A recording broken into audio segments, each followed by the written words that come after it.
सतगुरु सुखराम जी महाराज ने दिन्य हो अनंत श्री सतगुरु सुखराम जी महाराज के ज्ञान सत्स्वरूप भगवान ने दिन्य हो केवली भगवंता ने दिन्य हो जीवा तारण जहाज ने दिन्य हो मोक्ष के मालिका ने दिन्य हो अनंत कोटि संताने दिन्य हो राम सभा में राम राम सा राम राम सा राम राम चरणों सतगुरु दयाल को मुखे हृदय हरि नाम नित पत संगत साधु के आजीवन मोक्ष सुख राम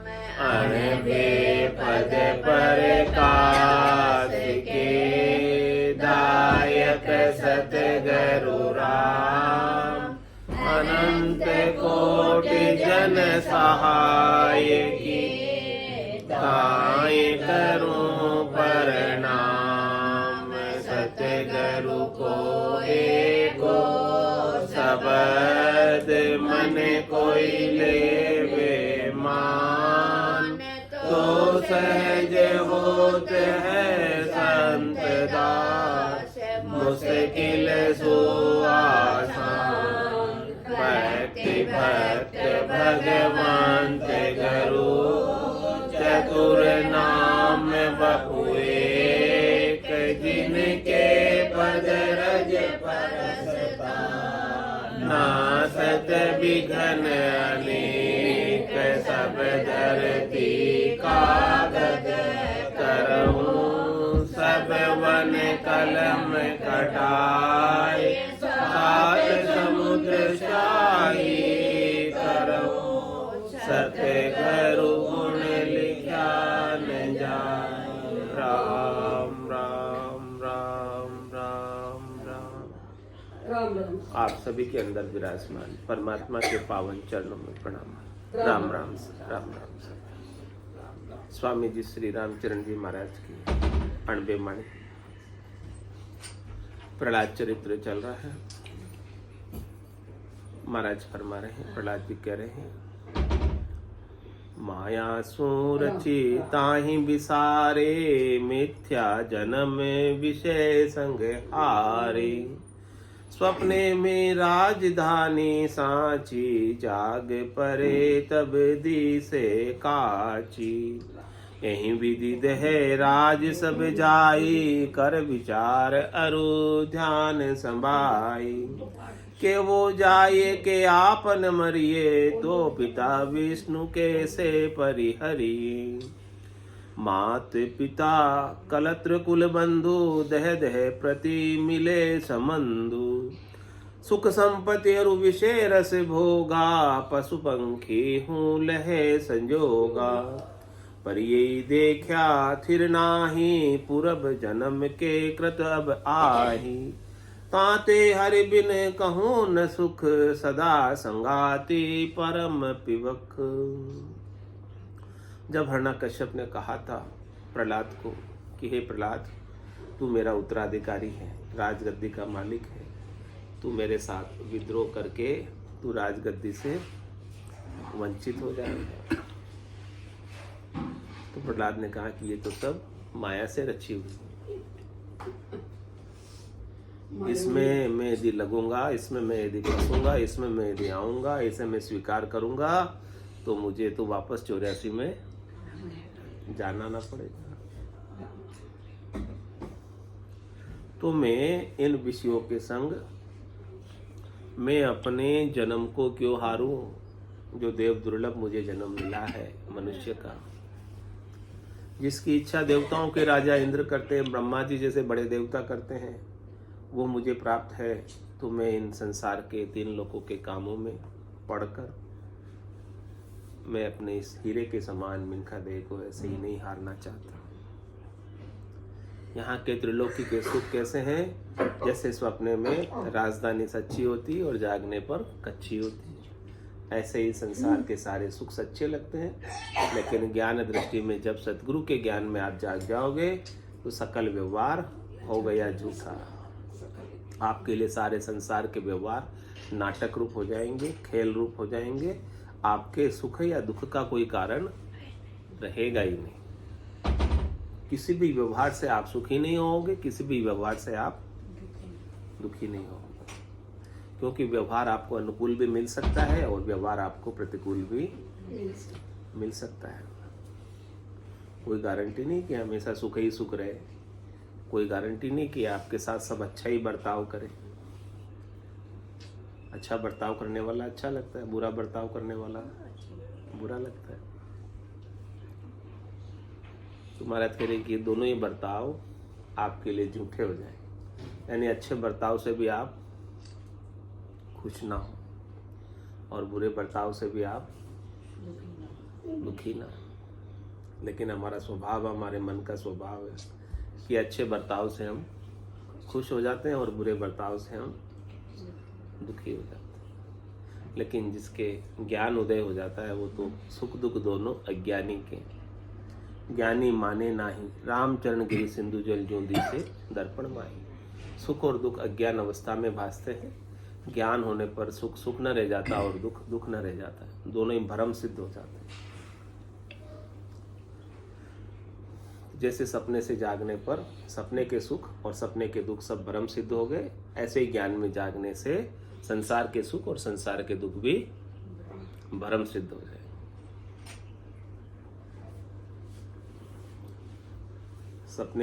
सपने के सुख को देखकर फिर जागत में भी सुखी रहते हैं ना। फिर सपने में लॉटरी लग गई थी, खुश हो रहे थे, जागने के बाद भी सुख ही बना रहता ना। मेरे को लॉटरी का सपना आया था, ऐसा खुशी रहती है। या वो खुशी कहाँ चली जाती है। करे विधि दे राज सब जाई, कर विचार अरु ध्यान संभाई। इस प्रकार से देह भी चली जाएगी और राज भी चला जाए। इस विचार को तू अपने ध्यान में रख। रीतोई आयो रीतोई जासी, भूखो प्यासो नागोरे, अंधन लक्ष्मी छोड़ चले वो साथ न चले दाग। ये विचार हमारे ध्यान में रहना चाहिए।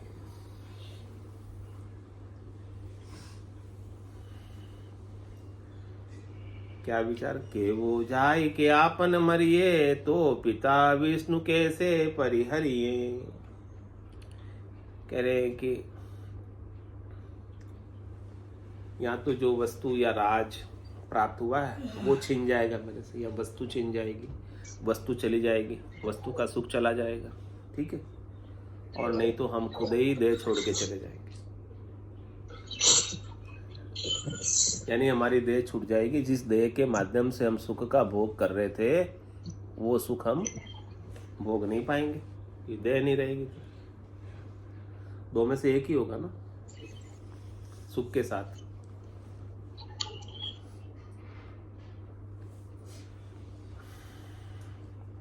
तो ये बात भी महाराज कह रहे हैं कि ध्यान में रहनी चाहिए। तो फिर असली पिता जो आपका साथ कभी छोड़ता नहीं है, रहने वाला राम, अविनाशी राम, अजन्मा राम, अजोनी राम, निरंजन राम, निराकार राम, सर्वत्र व्याप्त राम, जो आपका सत्य स्वरूप है, जो आपका वास्तविक स्वरूप है, जो आपका आनंद स्वरूप है, यथार्थ स्वरूप है, निज स्वरूप है, उसको मैं क्यों छोड़ दूं? उसको छोड़कर मैं संसार के सुख दुख के विभाव में क्यों जाऊं? मैं तो अपने स्वभाव में ही रहूं ना, वही अच्छा है ना। विभाव में जाना तो तकलीफदायक है। अपने स्वभाव को छोड़कर, स्वरूप को छोड़कर, आत्मानंद को छोड़कर, नित्यानंद को छोड़कर, भजनानंद को छोड़कर, अखंड आनंद को छोड़कर मैं क्षणिक सुख दुख के विभाव में क्यों पड़ूं? हमारी वृत्तियों को मैं वहां क्यों डोलाऊं? तो हे पिताजी, मैं तो ऐसे स्वरूप के बोध को ऐसे सर्वव्यापी विष्णु को, सर्वव्यापी राम को, सर्वव्यापी भगवान को छोड़ नहीं सकता। मैं तो उनमें ही स्थित रहता हूँ और मेरी प्रज्ञा, मेरी बुद्धि उसी से संतुष्ट है।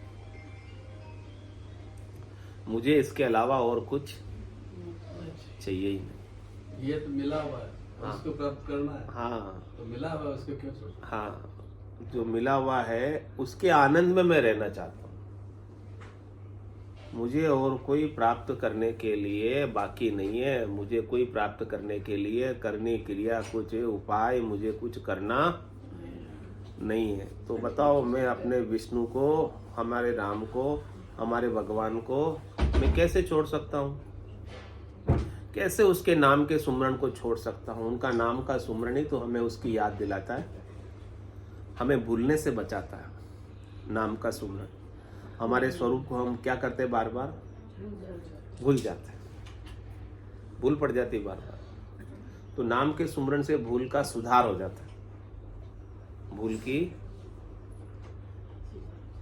सुधार कर लेते हैं हम भूल का, और भूल का सुधार करके और हम हमारे वापस स्वरूप में आ जाते हैं। विभाव को छोड़कर हम स्वभाव में आ जाते हैं। भूल पड़ना ही विभाव में आना है और याद आना ही स्वभाव में। स्मृति में होना, सुमरण में होना। इसीलिए तो सुमरण का महत्व बताया, स्मृति का महत्व बताया कि आपकी स्मृति में राम जाग जाए, राम आ जाए, आपको अपना स्वरूप याद आ जाए। कह रहे इसके अलावा तो मात पिता कलत्र कुल बंधु, देह देह प्रति मिले संबंधु। कह रही कि ये संसार के संबंध तो हमें सब देहों में मिले। संसार के सुख तो हमें सभी देहों में मिले। कौन सी ऐसे देह नहीं थी जिसमें आपके माता नहीं थे, जिसमें आपके पिता नहीं थी? सब में थे माता पिता, भाई बंधु, सब परिवार पूरा था। कोई भी देह हो, चाहे पशु की देह हो, चाहे मनुष्य की देह हो, चाहे देवता की देह हो, सारी देह जो है ना, सब में कुल परिवार सब में है। तो ये संबंध संसार के तो हमें सब जगह मिले हैं और हमने सुख संपत्ति भी सब पाई है। हमने विषय रस का भोग भी सब देहों में किया। कोई देह ऐसी नहीं थी, चाहे पशु की देह थी तो वहाँ भी हमने सुखों का भोग किया। नरदेह में भी सुखों का भोग किया, देव देह में भी सुखों का भोग किया। कोई देह ऐसी नहीं थी जिसमें जहाँ हमने सुख नहीं भोगे। क्योंकि जैसे सुख हम आज भोग रहे हैं वैसे पशु पक्षी भी भोगते हैं। जैसा संयोग सुखों का हमको प्राप्त होता है वैसा ही संयोग सुखों का पशु पक्षी को भी प्राप्त होता है, वैसा ही संयोग सुखों का देवताओं को भी प्राप्त होता है। लेकिन आज दिन तक इन सब देहों में जाने के बाद कोई तृप्त हुआ हो इन सुखों को भोग कर?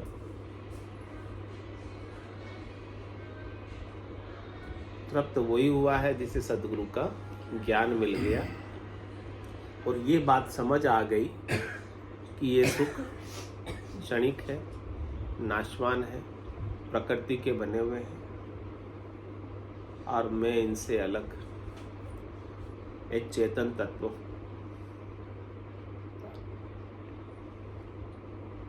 मैं इसमें नहीं पड़ता हूँ, मैं अलेप, मैं निर्लेप। मुझे ये सुखी नहीं कर सकते और मुझे ये दुखी नहीं कर सकते। गुण गुणों में बरतेंगे, माया माया में बरतेगी, प्रकृति प्रकृति में बरतेगी। मैं इन सब से न्यारा हूँ। इस न्यारे राम की पहचान जिसने कर ली वो मुक्त होगी। नाम कड़ा विद न्यारी ओ संतो, नाम कड़ा विद न्यारी। जो जाण्या सो पार पहुँचा और वार का वार।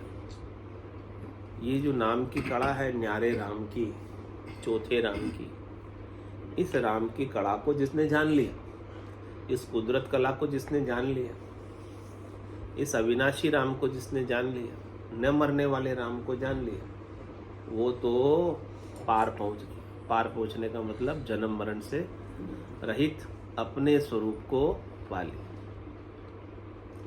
और जिसने उस राम को नहीं जाना, रहने वाले को, अविनाशी को, उस कला को सदगुरु से प्राप्त नहीं किया, वेद उस राम को जानने का, वो अभी जन्म मरण के चक्कर में ही है।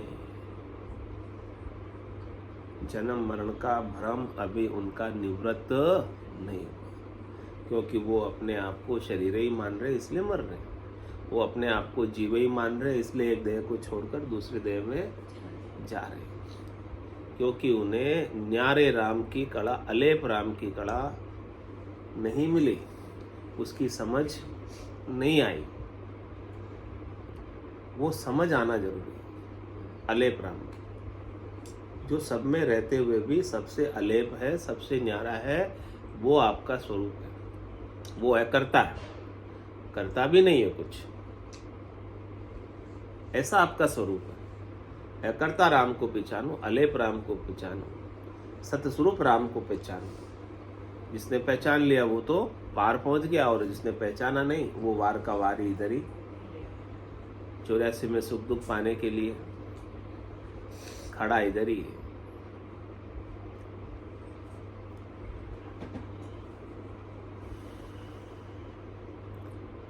पर यही देखा थिर नाही, पूरब जन्म के कृतब आए। हमने इन सब को देखा, हर एक देह के अंदर सुख देखे, लेकिन ये भी देखा कि ये सुख जो हमें मिल रहे हैं इसमें से कोई भी सुख स्थिर नहीं है। हमने बहुत पुण्य करके, सत्कर्म करके, भलाई के कार्य करके, सेवा के कार्य करके, उपकार के कार्य करके हमारे खाते में खूब सारे पुण्य हमने अर्जित कर लिए, और उन पुण्यों का फल हमें देवताओं के ऊंचे लोकों में स्थान प्राप्त हो गया, और वहां हम उन पुण्यों का उपयोग सुखों के रूप में करते हैं। और जैसे जैसे हम सुखों का भोग करते हैं तो हमारे सारे पुण्य छीन होते जाते हैं, खत्म होते जाते हैं। तो वहां जाकर भी हमने देख लिया, ऊंचे लोकों में भी वहां के सुख भी स्थिर नहीं है, वहां के सुख भी हमेशा बने नहीं रहते हैं। कह रहे कि पूर्व जन्म के कृतब आए, कोई हमारा प्रारब्ध अच्छा था, हमारी पुण्य अच्छी थी कि हमको ये सब सुख, संपत्ति, संयोग मिल गया प्रारब्ध से, पिछले प्रारब्ध से, पिछली पुण्य से सब मिले।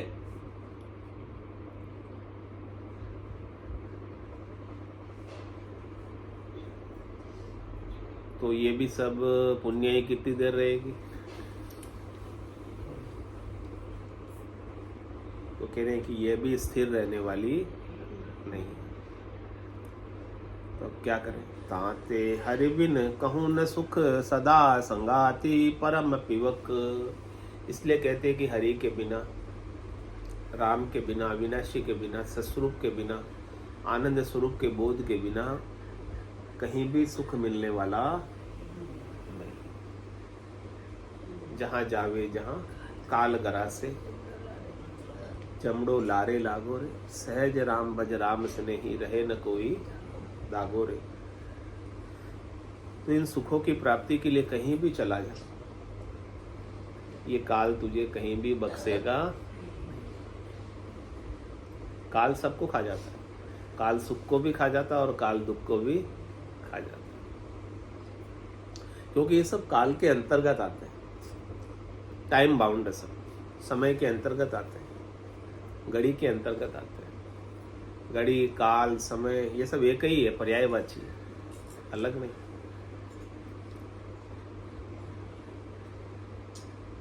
लेकिन वो हरि जो है ना, राम जो है ना, वो कालातीत है, वो बियॉन्ड टाइम है, टाइम के पार है, टाइम के अधीन नहीं है, टाइम उनके अधीन है, समय उनके अधीन है, वो समय के अधीन नहीं है। तो ऐसे कालातीत अकाल पुरुष जो काल के अधीन नहीं है। काल के अधीन कौन है? जो कल था और आज नहीं है, या जो आज है और कल नहीं रहेगा, वो काल के अधीन है। और जो कल भी था, आज भी है और कल भी रहेगा, वो कालातीत है। ऐसे कालातीत अकाल पुरुष की प्राप्ति के बिना,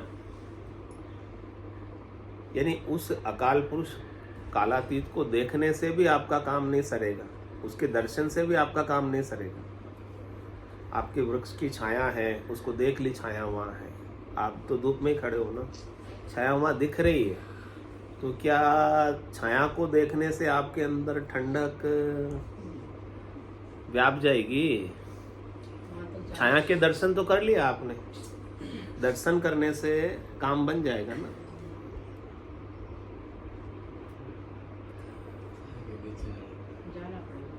हाँ, आपको छाया के नीचे जाना पड़ेगा, तभी जाके आपको छाया का आनंद आएगा। तो आपको अकाल पुरुष बनना पड़ेगा, जिसे आप भूले हुए हो। आपको कालातीत बनना पड़ेगा, जो आप अभी दूसरे बने हो, काल के अधीन बने हो।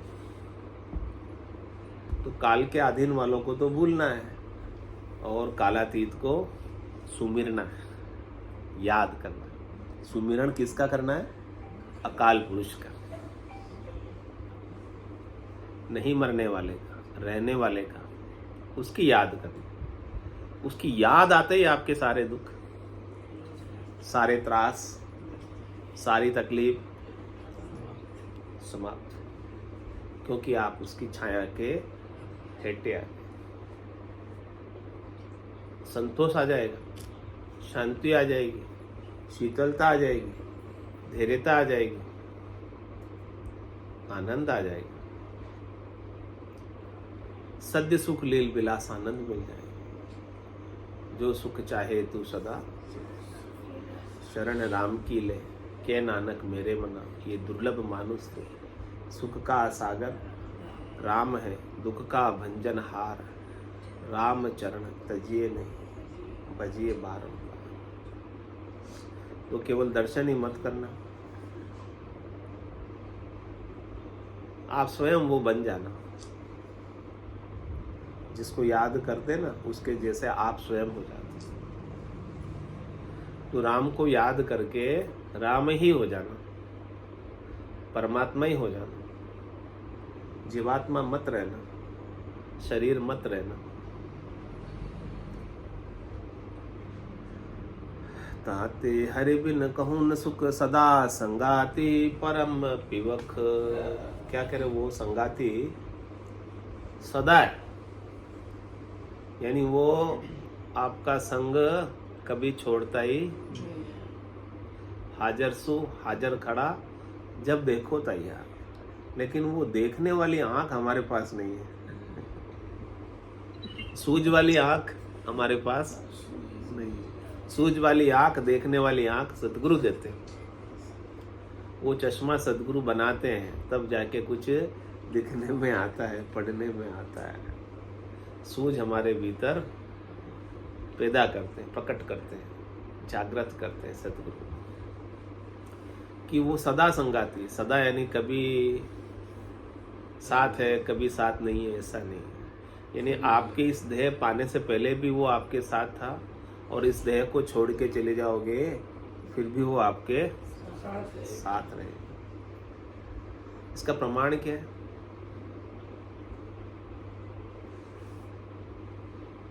जब आप माता के गर्भ से बाहर आए थे, तो बाहर आते ही दूध पीने की कला के लिए आपने कोई गुरु किए होंगे, जिसने सिखाया होगा कि ऐसे दूध पीते हैं। It's 8:30. माता के स्तन से दूध बालक बिना गुरु के ही पी लेता है, तो गुरु साथ है उसका, वो चेतन साथ है। उस चेतन ने कभी उसका साथ छोड़ा। यानी आपके इस शरीर से पाने से पहले भी वो साथ था, और ये शरीर आप छोड़ भी दोगे तो भाई दुख तो व्यापे नहीं।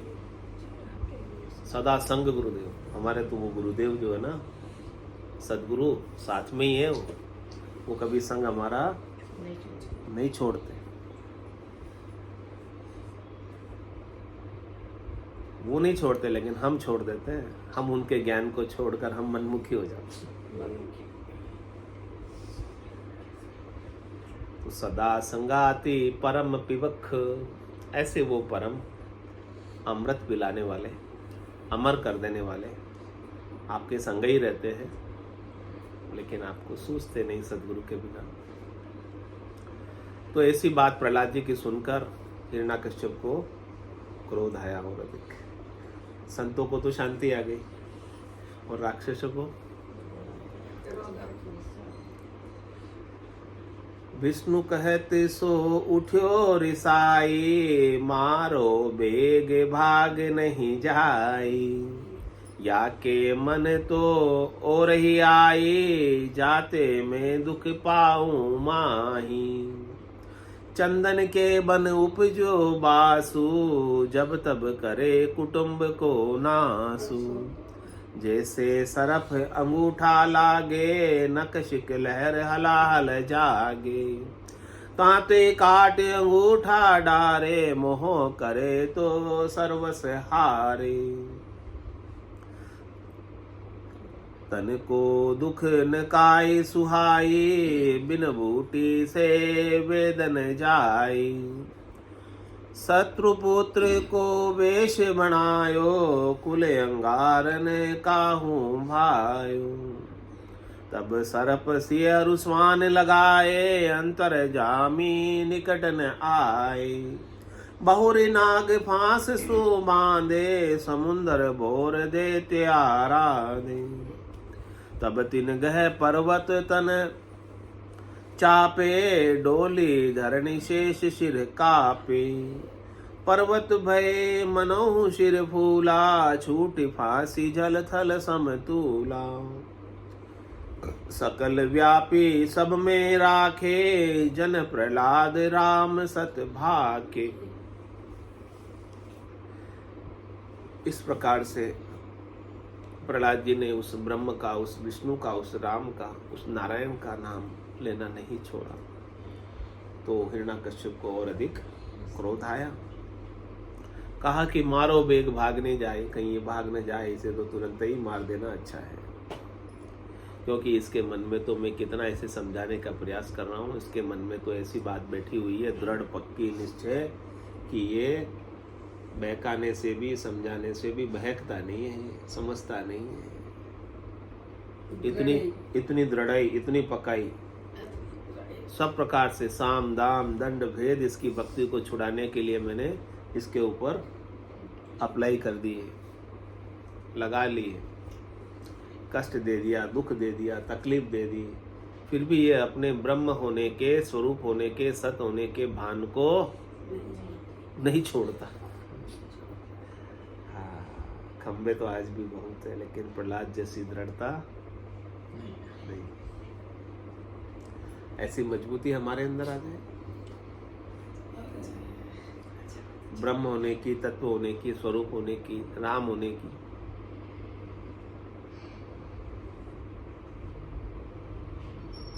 तो ऐसी दृढ़ता को नहीं छोड़ रहे हो, और मेरी बात को उसने नकार दिया। मैं जो उसे समझा रहा हूँ वो समझ नहीं रहा है, जिससे मैं दुखी हो रहा हूँ। क्या हो गया ये कि चंदन के बन उपजो बांसु।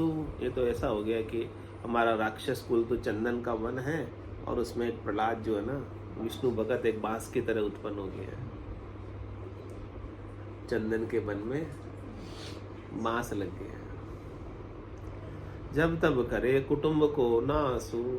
वन में जब बांस लगता है ना, तो वो क्या करता है, आपस में ऐसे टकराता है, हवा चलती है तो, और टकरा कर वो जंगल में आग लग जाती है ऑटोमेटिक, बिना ही आग लगाए टकराने से। तो ये बांस जो है ना, हमारे पूरे राक्षस कुल का नाश, चंदन के समान राक्षस कुल का ये नाश कर देगा। क्योंकि सबको अपना कुल अच्छा लगता है, राक्षसों को राक्षस कुल अच्छा लग रहा है, वो राक्षस कुल को चंदन के समान कह रहा है और भगत को बांस के समान कह रहा है। और दृष्टांत देकर कह रहा है कि जैसे सरप अंगूठा लागे, नक्शिक लहर हलाहल जागे। कह रहे कि पाँव के अंगूठे में यदि सरप डंक मार दे, डस ले सांप, तो उसका जहर जो है पूरे शरीर के अंदर फैल जाता है और पूरा शरीर हरा हो जाता है, नीला हो जाता है और फिर वो मृत्यु को प्राप्त हो जाता है। तो बोले क्या करना चाहिए? तो ताते काट अंगूठो डारे, मोह करे तो सर्व से हारे। तो अच्छा है कि सांप के काटते उस अंगूठे को काट दो जहाँ काटा है। यदि मैं उसका अंगूठे का मोह करूंगा तो पूरा शरीर से ही हाथ धोना पड़ेगा। हमारे फादर को काटा था सांप, हाँ। पैर का काट के। तो वो मोह नहीं करते अंगूठे का उस समय, वहां से उसको काट देता कि जहर आगे फैले। डॉक्टर भी ऐसा ही करते ना, कोई पार्ट में ऐसी प्रॉब्लम हो जाती तो उस पार्ट को ही काट देते। ये ग्रीन में करते हैं। हाँ। ताते काट अंगूठा डारे, मोह करे तो सर्व से हारे। तन को दुख न कहाई सुहाई, बिन बूटी से वेदन जाए। किसी के तन में कुछ दुख है, उस दुख को दूर, माथा ही दुख रहा बोले, पेट ही दुख रहा है, तो क्या करते हैं? कुछ काम करते हैं, उससे पहले क्या करते हैं? दवाई लेते हैं कि माथा ठीक हो जाए या पेट ठीक हो जाए, फिर मैं और कुछ काम कर पाऊंगा। यानी उसकी औषध करते हैं, बूटी लगाते हैं, तब कुछ कर पाते, नहीं तो ध्यान उधर ही जाता जो दुख रहा है उसमें। तो मेरे भी ये प्रहलाद जो है ना, दुख देने वाला, इसका इलाज करना जरूरी है। हाँ, काटा हो रहा है पूरा।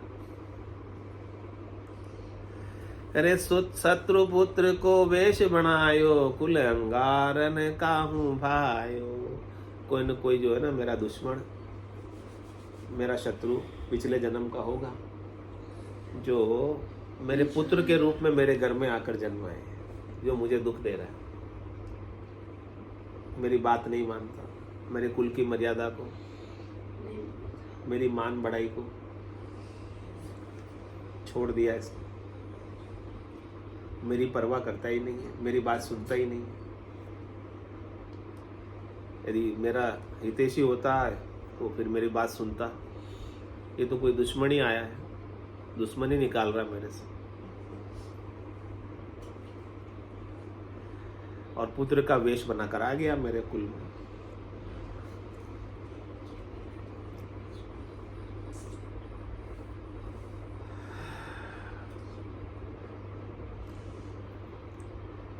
कुल की कोई बात को करता ही नहीं है अंगीकार। तब फिर उसने क्या किया? तब सरप सिंह रुस्वान लगाए, अंतर जामी निकट न आए। तब उसने बड़े बड़े सांप और छोड़े, एक बार और ट्राई किया, प्रयास किया, पहले भी छोड़ चुका था, अब और बड़े बड़े सांप छोड़े, शेर छोड़े बड़े बड़े भूखे, और हड़के कुत्ते छोड़ दिए उनके पीछे। लेकिन अंतर्जामी निकट न आए। वो अंतर्यामी ऐसे थे, वो सब भीतर के जानने वाले थे, और उन सर्प में, श्वान में, कुत्तों में भी वही अंतर्जामी थे, वही परमात्मा थे। तो अब वो तो उनके निकट ही नहीं आवे, छोड़ दिए तो भी उनको कोई काटे ही नहीं, उनको कोई दुख देवे ही नहीं, तकलीफ पहुंचाए ही नहीं। बहुरी नाग फास सु बांधे, समुद्र बोरी दे त्यारा दे। और फिर नाग फांसों से बांधा, बड़े लंबे लंबे नाग की रस्सियां बनाई और उससे बांधा, और फिर समुद्र में डुबोने का प्रयास किया। देखो कैसा होता है ब्रह्मज्ञानी, कि उसको बहुत बड़ा समुद्र भी डुबा नहीं सकता, और अज्ञानी चुल्लू भर पानी में डूब मरता है। तब तिन गहे पर्वत तन चापे, डोली धरनी शेष शिर कापे। पर्वत भये मनहु शिर फूला, छूटी पासी जल थल समतूला। कह रहे कि पर्वत भी जो है बड़े बड़े, पत्थर भी जो है बड़े बड़े, उनके ऊपर फेंके गए चट्टाने तोड़ तोड़ कर। लेकिन वो चट्टाने भी क्या हो गई? फूल के समान हो गई। उनको तो चट्टानों का भी कोई दर्द टकराने का होवे नहीं, वो तो फूल के समान आके टच होके चली जावे वापस। और उनको नाक फांस में बांध कर डाला गया समुद्र में, तो छूटी फांसी जल थल समतूला। जल पे थल पे वो तो तैरते ही रहते हैं, थल पे भी उतरते हैं तो पक्षी की तरह उतरते हैं। यानी उसको ऊपर से थल पे गिराया तो भी वो नहीं मरे, और जल में डुबाया वहां भी वो नहीं मरे। बोले क्यों नहीं मरे? यानी सकल व्यापी सब में राखे, जन प्रहलाद राम सत भाके। वो जो सकल व्यापी है ना, सब में जो व्यापने वाला, सब में जो रहने वाला राम है, वो सब जगह रक्षा करता है, वो सब जगह बचाता है। और भक्ति करने वाले जन प्रहलाद जी ऐसे सतराम को याद करते हैं। जो सतराम को याद करते हैं वो सतराम के जैसे ही हो जाते हैं, सतस्वरूप ही हो जाते हैं। और सतस्वरूप का नाश कौन करेगा? कैसे करेगा? कर भी नहीं सकता कोई, होता भी नहीं उसका नाश, हो ही नहीं सकता उसका नाश, कैसे करे? अरे समरथ राखन हार है, तो मारन हारन कोई। जन गोपाल जग जखी रहे, बालन बाका होय। ऐसा समर्थ राखन हार यदि मिल जाता है आपको, तो फिर आपको मारने वाला इस संसार में कोई है नहीं, काल भी नहीं। ऐसा समर्थ प्राप्त करके कबीर साहब कहते हैं, काल के माथे पग धरूं सतगुरु के उपदेश। हमें ऐसा सतगुरु का उपदेश मिल गया, सतगुरु का ज्ञान मिल गया, ऐसा राखणहार मिल गया सुचेत,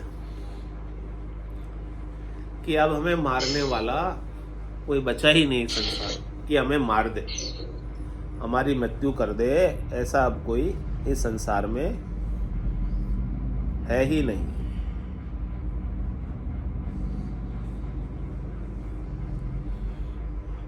जन गोपाल जखी रहे, बालन बाका होय। कह रहे हैं कि सब भले कितना ही पच जाओ, कितने ही पचाई कर लो, कितने ही प्रयास कर लो, उस अविनाशी का, उस निरंजन का, उस निराकार का, उस अरूपी राम का, उस सस्वरूप का बाल भी बाका नहीं कर सकते। अस्त्र उसे काट नहीं सकता, पानी उसे गला नहीं सकता, आग उसे जला नहीं सकती। लेकिन उसकी तरफ हम जागते कहाँ हैं? तो ऐसी बात को सुनकर प्रहलाद जी की बुआ